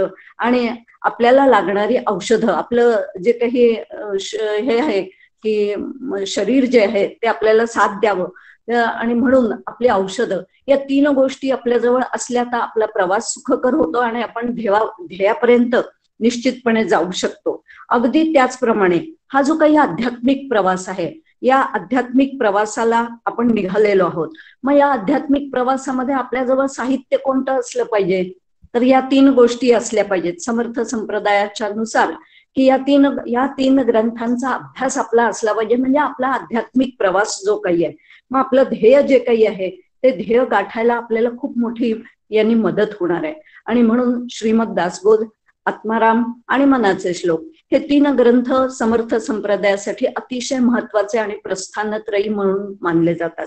आपलं ध्येय काय आहे, आपल्याला सुखरूपता प्राप्त करायची आहे, आपल्याला निश्चितपणे निर्विषय आनंदाकडे जायचं आहे आणि त्याचबरोबर म्हणजेच त्याचाच अर्थ आपल्याला मोक्ष प्राप्त करायचा आहे. आणि तो मोक्ष आपल्याला प्राप्त व्हावा, म्हणजेच निर्विषय आनंद आपल्याला प्राप्त व्हावा, याच्यासाठी या 3 ग्रंथांची अत्यंत आवश्यकता आहे. आणि ह्या 3 ग्रंथांचा केवळ समर्थ संप्रदायिकांनी एवढा जरी अभ्यास केला तरी त्यांच्या त्या अभ्यासाला एक प्रकारची दिशा मिळणार आहे, एक प्रकारचं. आणि सगळ्यात महत्वाचं म्हणजे हा दासबोध ग्रंथ आपण आता सुरुवातीला घेतलेला आहे. हा दासबोध ग्रंथ जो आहे तर त्याचं नेमकं हा आम्हाला काय शिकवतो आणि काय शिकवत नाही. कारण इतके सुंदर मुद्दे सगळे झालेले आहेत की पुन्हा त्या मुद्द्यांवरती बोलण्याची काही सुद्धा आवश्यकता नाही. परंतु दासबोध अभ्यासाला आपण जेव्हा सुरुवात केलं तर हा दासबोध ग्रंथ आम्हाला नेमकं काय शिकवतो, तर सगळ्यात पहिल्यांदा म्हणजे तो आमचं जीवन प्रकाशित करतो. जीवन प्रकाशित करतो याचा अर्थ काय आहे, तर ज्याप्रमाणे सूर्य उगवल्यावरती संपूर्ण प्रकाश पडतो आणि प्रकाश पडल्यावरती त्या उजेडामध्ये आपल्याला दिसायला लागतं की कुठे आपण रस्त्याने जेव्हा जायला लागतो तर तेव्हा आपल्याला दिसायला लागतं की कुठे घाण आहे, कुठे चांगला बगीचा फुललेला आहे.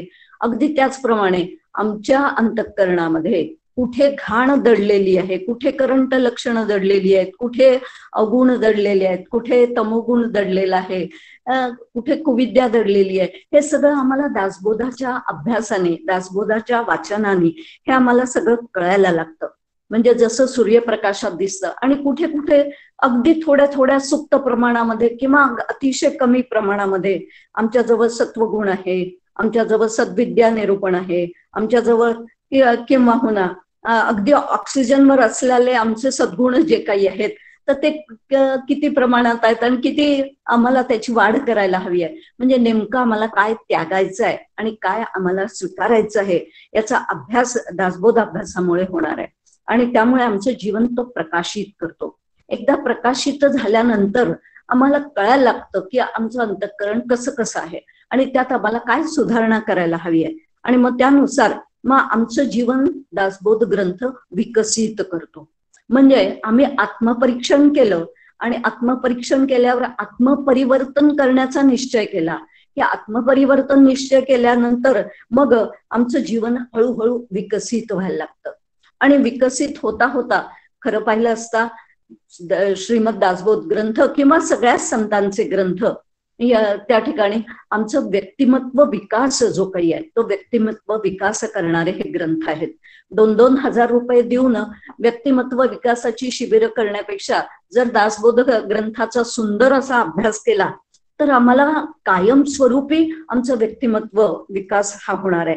आणि नुसतं इथपर्यंतच नाही तर त्या ठिकाणी आमचं जीवन प्रफुल्लित सुद्धा करतो. म्हणजे प्रकाशित करणं, त्याचबरोबर विकसित करणं आणि आमचं जीवन प्रफुल्लित करणं, या तिन्ही गोष्टी ज्या काही आहेत या ग्रंथामुळे, आमच्या या ग्रंथाच्या अभ्यासामुळे होणार आहे. व्यक्तिमत्व विकास आमचा होणार आहे. आणि त्या दृष्टिकोनातून या अभ्यासाला जी आपण सुरुवात केलेली आहे ती अतिशय खरोखरच स्तुत्य अशा प्रकारची आहे. आणि त्यातून तरुणांनी या अभ्यासाला सुरुवात करावी. साधारणतः जो पूर्वीचा गैरसमज होता की हे म्हातारपणची काम आहे वगैरे, ते आता तरुण पिढी खूपच जागरूक झालेली आहे. आणि ती जागरूक झालेली असल्यामुळे त्यांना भरपूर वाव आहे स्वतःचं जीवन घडवण्याचा. आणि प्रफुल्लित जीवन आपलं कसं होईल या संदर्भामध्ये मार्गदर्शन जे काही आहे ते सातत्याने सद्गुरूंकडनं सुद्धा होत आहे. आता आपण जे काही प्रश्न विचारलेले आहेत त्यातल्या फक्त 1-2 प्रश्नांच्या संदर्भात विचार करूया. बाकी अलकाताई पण आहेत आणि अलकाताई त्या ठिकाणी त्याची उत्तरं देतील. तर सगळ्यात महत्वाचं म्हणजे मला खूप मुद्दा जो आवडला तो प्रियंका कुंटे, तुझं खूप खूप अभिनंदन. याच्यामध्ये तू ग्रंथ म्हणजे काय याची जी सुरुवात केली ना ती फारच अप्रतिम अशा प्रकारची सुरुवात केलेली आहे.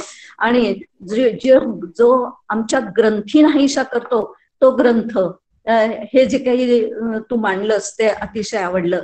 आणि त्याचबरोबर श्रवणाची व्याख्या सुद्धा आवडली. स्तवनाचा उद्देश जो काही आहे, आमोद रिसबूड यांनी सुद्धा गणपतीच्या विषयी जे काही सांगितलं. आणि सगळ्यात महत्वाचं म्हणजे स्तवनाचा हा दशक आहे. आणि स्तवनाचा दशक आणि समर्थांनी खूप वेगवेगळी स्तवनं याच्यात केलेली आपल्याला दिसतात. आणि त्यात सगळ्यात महत्वाचं म्हणजे गणेश स्तवन केल्याचा परिणाम म्हणून आम्हाला त्याची कृपा संपादन होते. म्हणजे अहंकार लय होतो हा तर महत्वाचा मुद्दा आहेच. आणि त्याचबरोबर अहंकार लयानंतर मग नेमकं काय होतं गणेशाचं स्तवन केल्यामुळे, तर गणेशाच्या स्तवनामुळे विषय आकलन होण्याची क्षमता आमची वाढीस लागते. आणि ती विषय आकलन होण्याची क्षमता म्हणजे गणपतीच्या कृपेमुळे विषय आकलन होतो आणि शारदेच्या कृपेमुळे तो आम्हाला सांगता येतो.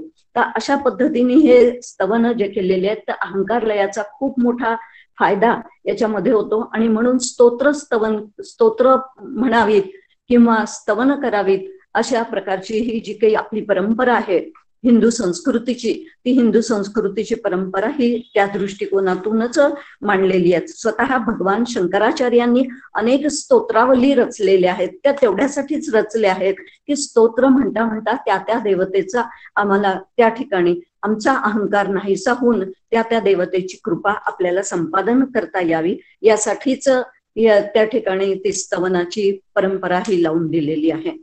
आणि दुसरी गोष्ट अशी की सगुण आणि निर्गुण, तर सगुण रूप याच्या गणेशाचं इतकं सुंदर मांडलेलं आहे समर्थांनी याच्यामध्ये की सगुण रूपाचं ध्यान कशा पद्धतीने करावं. मी जर गणपतीची उपासक असेल तर मी गणपतीचं ध्यान कसं करावं, तर त्याच्यासाठी ध्यानासाठी अतिशय सुंदर असा उपयोग या गणपती स्तवनाचा आपल्याला होणार आहे. आणि त्या दृष्टिकोनातूनच मग असा सगुणाचा आधार घेतच आपल्याला निर्गुणापर्यंत जायचं आहे. आणि तो निर्गुणापर्यंतचा आपला प्रवास सुखकर व्हावा यासाठी गणेशाची, शारदेची ही सगळी स्तवनं जी काही आहेत. सगळ्यात महत्वाचं एक शेवटचं सांगते की समर्थांनी सभास्तवन केलं, समर्थांनी श्रोतेस्तवन केलं, पण समर्थांनी वक्तास्तवन केलेलं नाही. आणि वक्तास्तवन का केलेलं नाही, तर वक्तास्तवन जे आहे तर वक्त्याला अहंकार वाढीस लागायला नको म्हणून वक्तास्तवन केलेलं नाही. हे आपण याच्यातमधनं एक लक्षात घेण्यासारखी गोष्ट आहे. एवढं बोलून मी इथे थांबते आणि अलकाताईंनी पुढील प्रश्नांची उत्तरं द्यावी असं मी त्यांना विनंती करते.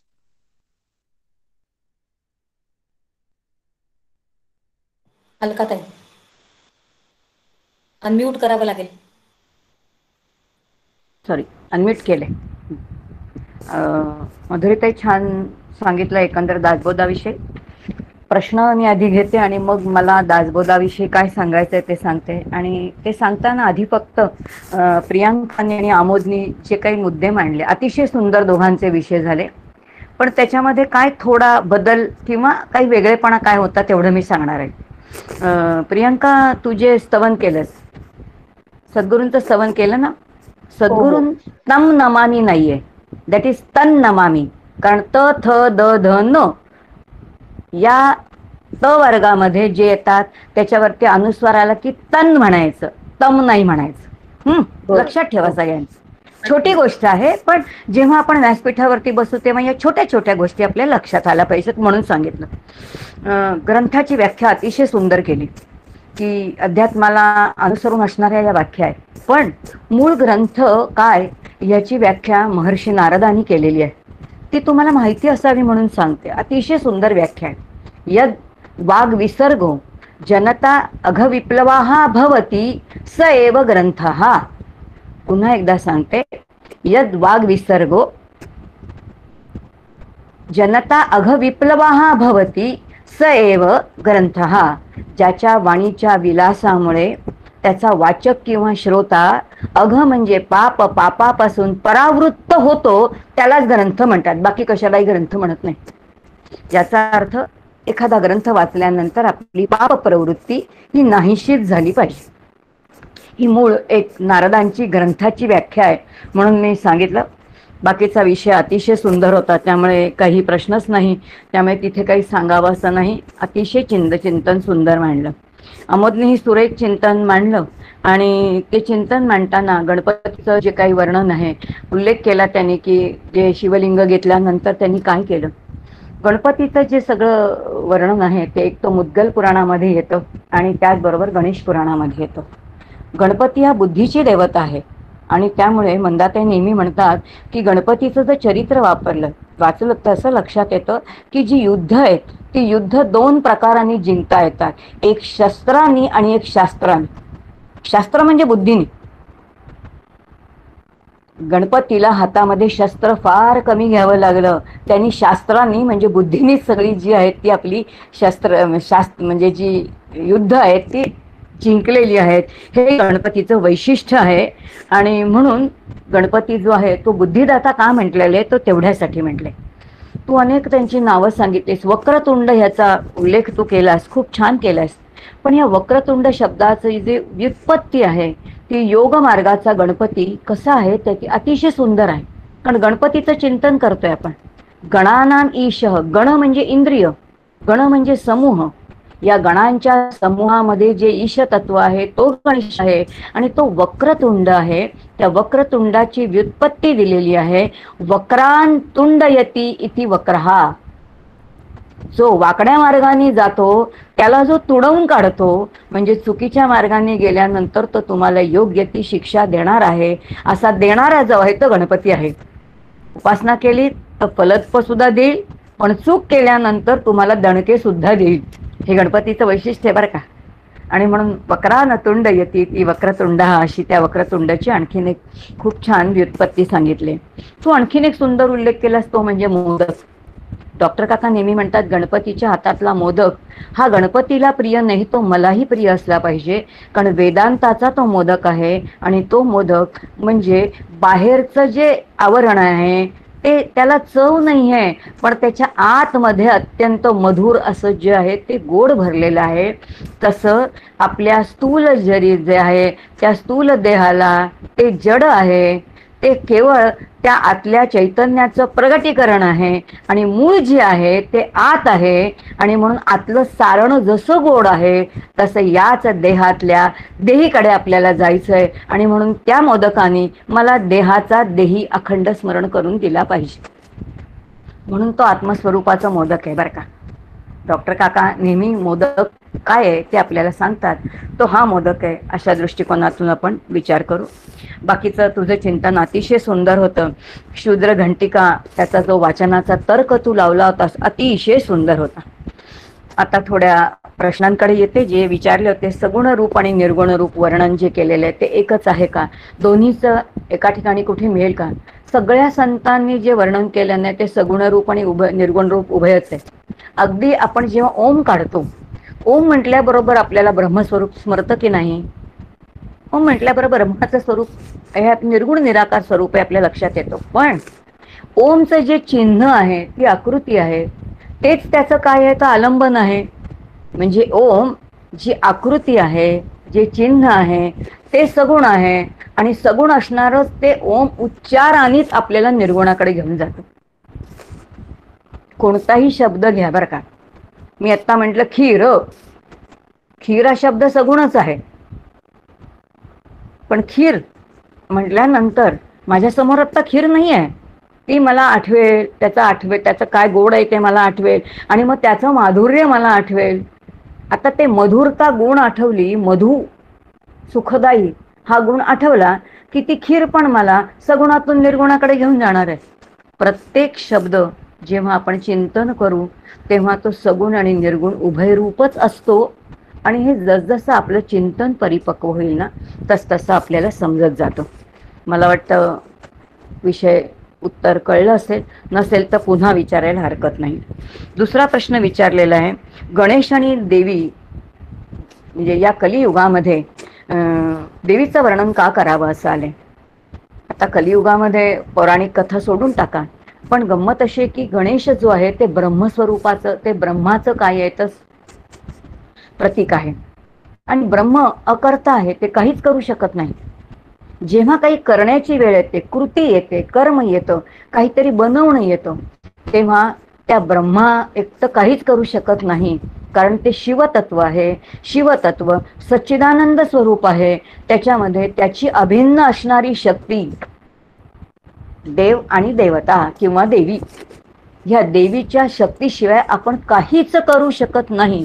आणि म्हणून समर्थ त्या ठिकाणी वंदन करतायत की कलौ चंडी विनायकौ. या कलियुगामध्ये कोण कोण गोंधळे आहेत की 2 प्रकारचे देव जे आहेत ते आपल्याला त्यांचं वर्णन करावं लागेल. आणि ते म्हणजे जसं विनायक जो आहे म्हणजे गणेश आहे आणि त्याचबरोबर देवी जी आहे तर तिचंही वर्णन करावं लागेल, कारण ती शक्ती देणारी आहे.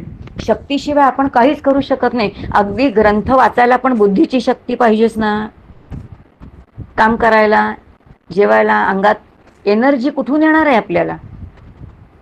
याचा अर्थ त्या उपासनेशिवाय आपल्याला ते काही मिळणार नाही. आपला तो विषय नाही. आता फक्त मी सुतोवाच करते, कारण प्रश्न विचारलेला आहे म्हणून गणेश आणि देवी दोन्हीचं त्या ठिकाणी काय आहे तर उल्लेख केलेला आहे. तिसरा प्रश्न होता आध्यात्मिक ताप आणि मग अध्यात्मशास्त्र हे कसं काय आहे. हे अगदी विरुद्ध वाटतं. अध्यात्म म्हणजे शरीर. पुढचा हा सगळा विषय आहे. दासबोधामध्ये आध्यात्मिक तापाची मोठी यादी आहे. त्यामुळे अध्यात्म म्हणजे शरीर एवढंच लक्षात ठेवा. अध्यात्मशी अनेक शास्त्र निगडित आहेत, तसंच अध्यात्मशास्त्र निगडित आहे. आणि अध्यात्मशास्त्र याच्या 2 व्याख्या, एक तत्वज्ञानाच्या अंगाने येणारी व्याख्या आहे आणि एक साधकाच्या अंगाने येणारी व्याख्या आहे. ज्याला नेहमी म्हटलेलं आहे की या शरीरामध्ये असं एक तत्व आहे, जे तत्व शोधण्याचं जे शास्त्र आहे त्याला अध्यात्मशास्त्र म्हणतात. ज्याला माऊली म्हणतात या उपाधी माझी गुप्त चैतन्य असे सर्वरत, ते तत्वज्ञ संत स्वीकारिती. आणि समर्थ अगदी अशाच त्या ओवीमध्ये म्हणतात तत्वांचे गाठोडे शरीर, याचा पाहता विचार, एक आत्मा निरंतर आणिक नाही. हे शरीर म्हणजे तत्वांचं गाठोडं आहे. या गाठोड्याच्या आतमध्ये एकच तत्व आहे, जे निरंतर तत्व आहे, शाश्वत तत्व आहे, त्रिकाला बाधित तत्व आहे, ते आत्मा आहे. आणि त्याचा शोध घेण्याचं शास्त्र म्हणजे अध्यात्मशास्त्र. परमार्थाचा अर्थ मगाशी बघितला, आता अध्यात्मशास्त्राचा अर्थ बघितला. आणि मग अध्यात्माशी निगडित असणारे ताप केव्हा जातील, जेव्हा मला खरं अध्यात्म कळेल, अध्यात्मशास्त्राचा मी अभ्यास करेन, तेव्हा आध्यात्मिक ताप निघून जातील. तो पुढचा विषय आपला, तो संपूर्ण दासबोधामध्ये आहे, त्याचं आणखीन सखोल चिंतन होईल. शास्त्र का शिकावे असा प्रश्न विचारला. शास्त्रांनी बुद्धी सूक्ष्म होते. हे जे निर्णय आहेत संतांनी दिलेले, किंबहुना संत आपल्याला काय सांगतायत हे आपल्याला कळतच नाही. संत जेव्हा वस्तू म्हणतात तेव्हा आपल्याला घरातल्या वस्तू आठवतात, पण वस्तू हे ब्रह्माचं काय आहे पर्याय शब्द आहे, किंवा ब्रह्माला वस्तू म्हणतात हे आपल्याला जोपर्यंत शास्त्र वाचत नाही तोपर्यंत कळत नाही. म्हणून एखादा शास्त्रीय ग्रंथ जोपर्यंत आपण अध्ययन करत नाही ना तोपर्यंत आपल्याला संतांचे विचार नाही समजत. संतांचे विचार समजून घ्यायचे असतील तर आपल्याला शास्त्राचा संस्कार लागतो. शास्त्राने बुद्धी सूक्ष्म होते. आणि शास्त्राचं आणखीन एक सुंदर म्हटलंय की शास्त्र कसं आहे, जीवाचं अत्यंतिक हित कोण जाणणारं आहे तर ते शास्त्र आहे. आणि ते शास्त्र पित्याप्रमाणे आहे. आईच्या लाडाने पोरं बिघडतील, पित्याच्या लाडाने पोर बिघडत नाहीत, कारण वडील शिक्षा करतात. अत्यंतिक हित पोराचं जाणतात. तसं शास्त्र आपलं अत्यंतिक हित जाणतं आणि हित जाणून आपल्याला बोध करतं. म्हणून शास्त्राचा जो आहे तो अध्ययन करावा असं सांगितलं. पुढे प्रश्न विचारला तर वितरती भ्रांतीची पडळे. भ्रांती याचा अर्थ एक आहे आणि दुसरं दिसतंय. 5 प्रकारच्या भ्रांती आहेत. हाही अभ्यास पुढे आपला दासबोधामध्ये येणार आहे. देहोहम भ्रांती आहे, कर्तृत्व भ्रांती आहे, भोक्तृत्व भ्रांती आहे, जगत सत्यत्व भ्रांती आहे, विकार भ्रांती आहे, संग भ्रांती आहे. या सगळ्या भ्रांतींचं जे पडळ म्हणजे आपल्यावरती असणारा त्यांचा पगडा आहे, तो पगडा हळूहळू वितळला जातो. याचा अर्थ जेव्हा मी दासबोधाचा अभ्यास करीन तेव्हा या सगळ्या भ्रांती हळूहळू कमी व्हायला लागतील आणि माझ्या भ्रांती गेल्या की मी माझं ज्याच्यासाठी अध्ययन करतोय ते अध्ययन जे आहे ते कसं होईल माझं ते यशस्वी होईल असं सांगितलेलं आहे. मला वाटतं आत्ता आलेल्या प्रश्नांची सगळ्यांची उत्तरं देण्याचा प्रयत्न केलाय आणि निश्चय जे आहेत त्या निश्चयाच्या संदर्भात काही सांगा. फारच मोठे आहे की 15 निश्चय आहेत. आता ते निश्चय बुद्धीनी करायचे, ते ज्याचे त्यांनी करायचे आणि ते का करायचे, कारण का तर ते पुन्हा माझ्या अत्यंतिक हितासाठी आपल्याला करायचे. म्हणून आपल्याला ते करणं आहे. जरा 1 मिनिटात मी फक्त येते कारण माझं गॅसवरचं सगळं दूध करपून काळं खाल्लंय. मी फक्त बंद करून घ्या 1 मिनिटात प्लीज. हा, अभ्यास योग्य होतोय याचा अर्थ बाकीचा विसर पडलाय. स्थूलाचं भान केलेलं आहे. व्हेरी सॉरी 2 मिनिटं 1 मिनिटात गेले म्हणून. आता जे निश्चय आहेत 15 त्या निश्चयाविषयी खूप काही सांगावं असं गणेशदादांनी सांगितलंय. पण ते जर सांगत बसले तर आज मला पहिल्या आणि दुसऱ्या समाजाविषयी किंवा दासबोधाविषयी जे सांगायचं ते राहील. त्यामुळे हा विषय मी माझ्या डोक्यात ठेवते गणेशदादा आणि पुन्हा नक्की सांगते. आता जर वेळ मिळाला कारण आता ऑलरेडी 9:15 10 झालेत. किती वेळ 5 मिनिटात सांगू का? जरा शमिका सांगशील का किती वेळ घेतले तर चालेल? अगदी 5 मिनिटं घे. आणि अजूनही काही प्रश्न असतील म्हणजे मला पर्सनल चॅटवर 1-2 प्रश्न आलेले आहेत. मला असं वाटतं आपला जो ग्रुप फॉर्म झालेला आहे त्याच्यावरती आपण पाठवू शकता. तुम्ही अजूनही प्रश्न आपल्याला पडू शकतात अभ्यासाचे. ओके चालेल. ओके आता तू 5 मिनिटात घेऊ शकतेस. 5 मिनिटांमध्ये मी फक्त दासबोध म्हणजे काय तुझं झाल्यानंतर मृणाल शेवटी शेवटचं स्तवन घेणार आहे. हे घेणार ओके शांती मंत्र घेणार आहे. ओके ओके थांबूया आपण. ओके. आपण आज दासबोध बघितला. दासबोधाचं आणखीन एक वैशिष्ट्य आहे. दासबोध ग्रंथाला ग्रंथराज म्हणतात बरं का. ग्रंथराज याचा अर्थ जेवढे ग्रंथ आहेत त्या ग्रंथांना तो राजा आहे आणि म्हणून जीवनव्यापी सगळे विचार त्या ग्रंथामध्ये आहेत आणि म्हणून ग्रंथराज असं दुसऱ्या कोणत्या ग्रंथाला म्हटलेलं नाही. लक्षात घ्या, दासबोधाला ग्रंथराज हे नाव आहे आणि असा ग्रंथांचा राजा असणारा हा ग्रंथ आहे. याचं वर्णन प्रत्येकाने वेगळ्या प्रकाराने केले. पण एक 2-3 मगाशी उल्लेख केला की डॉक्टर काका याला म्युन्सिपाल्टीची शाळा म्हणतात कारण सगळ्यांना याच्यात प्रवेश आहे पण उत्तम अनुभवामध्ये तयार होणारा ग्रंथ मदत करणार आहे. तसं विनोबांनी दासबोधाविषयी खूप सांगितलं आहे. विनोबा म्हणतात दासबोध हे व्यवहार उपनिषद आहे. उपनिषद जितकं आपल्याला बोध करतं तर व्यवहारामध्ये मी कसं वागावं आणि परमार्थामध्ये कसं वागावं याचं परिपूर्ण मार्गदर्शन मला कुठे मिळतं तर ते दासबोधामध्ये मिळतं आणि म्हणून हे व्यवहार उपनिषद आहे. राम शेवाळकर प्राध्यापक म्हणायचे दासबोध हे जीवनाचं विद्यापीठ आहे. तर आमचे मारुती बुवा म्हणायचे वेदांत बोध करणारा सांप्रदायिक ग्रंथ म्हणजे कोणता असेल तर तो दासबोध आहे. अशा अनेकांनी त्या दासबोधाच्या विषयी अत्यंत काय केलेलं आहे तर स्तवन केलेलं आहे. आणि आत्ताच आपण बघितलं स्तवन का करायचं, कारण का आता आपला अहंकार जाण्यासाठी आपण स्तवन करावं. आणखीन एक कथा प्रस्थानत्रयीचा विषय निघाला, तोच धागा मी धरते आणि शंकरराव देवांचं एक वाक्य सांगते.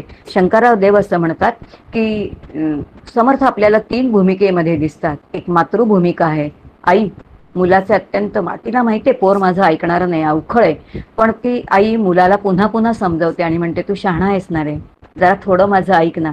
तसे समर्थ आपल्या अवखळ मनाला बोध करतायत, मना सज्जना भक्तिपंथीची जावे. म्हणून आईच्या भूमिकेतून केलेला बोध हा मनोबोध आहे, पित्याच्या भूमिकेतून केलेला बोध हा दासबोध आहे आणि गुरुरूपी नवनीत अंतःकरणातून केलेला बोध म्हणजे कोणता असेल तर तो आत्माराम आहे. अशा या दासबोधाचं आपण स्तवन करतोय किंवा आता आपण अध्ययन करणार आहोत.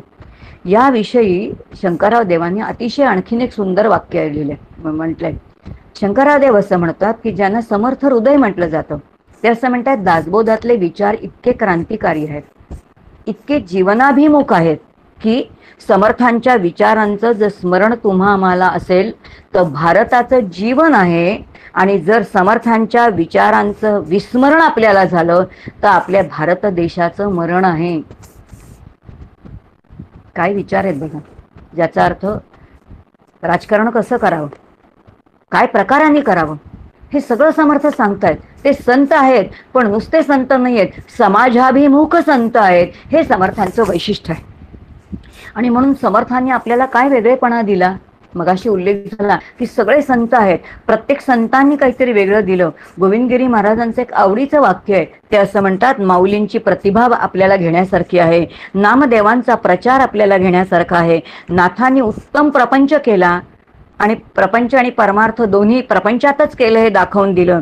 तुकोबारायांची प्रपत्ती आणि समर्थांचीही प्रपत्ती आहे. प्रपत्ती म्हणजे प्रत्यक्ष सद्गुरू नसताना सुद्धा सद्गुरूंना प्रगट करायला लावणं आणि त्यांची कृपा प्राप्त करून घेणं, अनन्य शरणागती, त्याला प्रपत्ती म्हणतात. ही समर्थांची होती आणि तुकोबारायांची होती. आणि तुकोबारायांची प्रपत्ती आणि समर्थांनी आपल्याला प्रतिकार करायला शिकवला. समाजामध्ये जर योग्य गोष्ट माझी बाजू जर बरोबर असेल तर तो मला प्रतिकार करता आला पाहिजे, आणि तो कशा शब्दात करता आला पाहिजे, वाणी किती मधुर असली पाहिजे, मी समाजामध्ये कशा प्रकाराने काम केलं पाहिजे, हा सगळा विचार आपल्याला दासबोधामध्ये अभ्यास करायचा आहे. आणि समर्थांनी शिवबांना सुद्धा प्रतिकार करायला शिकवला. आणि नुसता प्रतिकार करायला शिकवला नाही, शिकवल्यानंतर शिवबा तसे वागलेत. आणि म्हणून समर्थ आता त्यांचं वर्णन करताना म्हणतायत की महाराष्ट्र धर्म राहिला काही तुम्हा कारणे. गंमत अशी आहे की हे समर्थ शिवबांना म्हणतायत, पण शिवबा समर्थांना म्हणतायत की महाराष्ट्र धर्म काही राहिला तुम्हा कारणे. त्याचा अर्थ समर्थांना दासबोधामधून ते स्वतः दास झाले तेव्हा त्यांना बोध झाला. हा बोध आपल्याला देऊन त्यांना तुम्हाला आम्हाला माणूस घडवण्याचं श्रेष्ठ कार्य करायचंय. असं श्रेष्ठ कार्य समर्थ वेगवेगळ्या भूमिकेतून करतायत. कधी मानसशास्त्रज्ञ भूमिकेतून करतायत, कधी विज्ञान जाणणारे एक शास्त्रज्ञ म्हणून करतायत, तर कधी आत्मरूप जाणणारे एक विभूतिमत्व म्हणून करतायत, तर कधी मारुतीरायाचे अंश असणारे ते त्यांच्या सर्व सामर्थ्यासहित अवतार ज्यांनी घेतलेला आहे आणि त्या अवतार्य कार्य करणारे समर्थ. सगळं प्रचंड वाङ्मय त्यांनी आमच्यासाठी निर्माण केलं. पण करून सुद्धा म्हणतायत, सकळ करणे जगदीशाचे, कवित्वाची काय मानुषाचे, ऐसे अप्रमाण बोलण्याचे काय घ्यावे. ही जी भूमिका आहे की प्रभू रामाने माझ्याकडे काम करून घेतलेलं आहे, तसं हा अभ्यास तुम्ही सगळे आणि तुमच्याबरोबर आम्ही सुद्धा आपल्या सगळ्यांकडून समर्थ करून घेणार आहेत. समर्थांनी ते अध्ययन तुमच्या आमच्याकडून करून घ्यावं. आज याचा श्री गणेशा झालाय, असंच हे अध्ययन आपलं त्यांच्या कृपेने चालू राहावं. तुमच्या सर्वांचे या ठिकाणी आभार मानते आणि समर्थांच्या विषयी कृतज्ञता व्यक्त करते. समर्थांना आणि सद्गुरूंना वंदन करून या ठिकाणी माझ्या शब्दांना विराम देते. जय जय रघुवीर समर्थ. खूपच छान. फक्त पुढच्या वेळेला कोण कोण बोलणार आहे त्याची नावं इथे देते, आपल्याकडे लिस्ट आहेच आहे. पुढच्या वेळेला माधवी जागीरदार या शारदा स्तवन याच्यावर सार मांडतील आपलं, आणि अनिता घारपुरे या सद्गुरू स्तवनावर सार मांडतील. मृणाल, मी तुला विनंती करते, तू शेवटचा श्लोक घे. हो, घेते. ओम पूर्णमद पूर्णमिदं पूर्णात् पूर्णमुदच्यते पूर्णस्य पूर्णमादाय पूर्णमेवावशिष्यते. ओम शांती शांती शांती. जय जय रघुवीर